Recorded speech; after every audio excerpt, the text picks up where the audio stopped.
The social self can be illustrated in this image.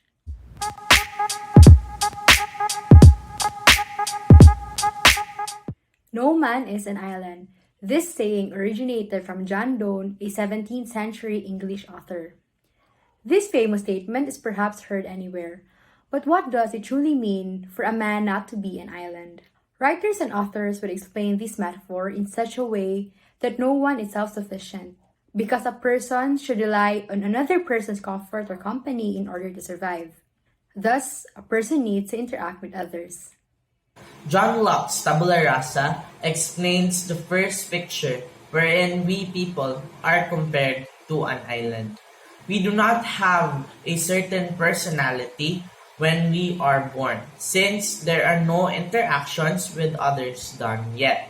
Like an island, alone and lacking sight of other islands, it remains as it is, because it is not able to communicate with others. Hence, its separation from others is the root cause on why it did not adapt and evolve. However, as we grow, we are influenced by the society and the environment we live in, resulting in a formation of our own unique personality. This is one of the examples on how we can achieve our social self. The illustration can be supported by two sociologists. According to George Herbert Mead, he argues that the self is not there from birth, but develops over time through social activities and interaction.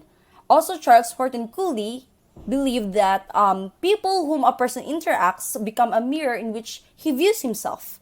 So for Cooley and Mead, the self is not dependent on biological predispositions, rather it is a product of social interaction. According to sociologist Charles Horton Cooley, individuals develop their concept of self by observing how they are perceived by others, a concept Cooley coined as the looking glass self. These processes, particularly when applied to the digital age, raises questions about the nature of identity, socialization, and the changing landscape of self.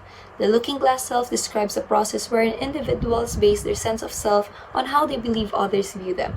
Using the social interaction as the type of mirror, people use the judgments they receive from others to measure their own worth, values, and behavior. In this way, society and individuals are not separate but rather two complementary aspects of the same phenomenon. The Spider-Man pointing meme originated from an episode of the 1967 Spider-Man cartoon, wherein Spider-Man faced off against a villain that was impersonating him.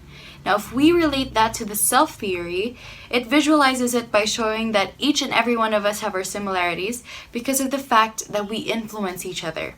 You can see that in the meme, the two Spider-Mans were pointing at each other because they were flabbergasted on how identical they were. That alone symbolizes the influence that emerge from our social interactions, such as observing and interacting with others, responding to others' opinions about oneself, and internalizing opinions and feelings about oneself.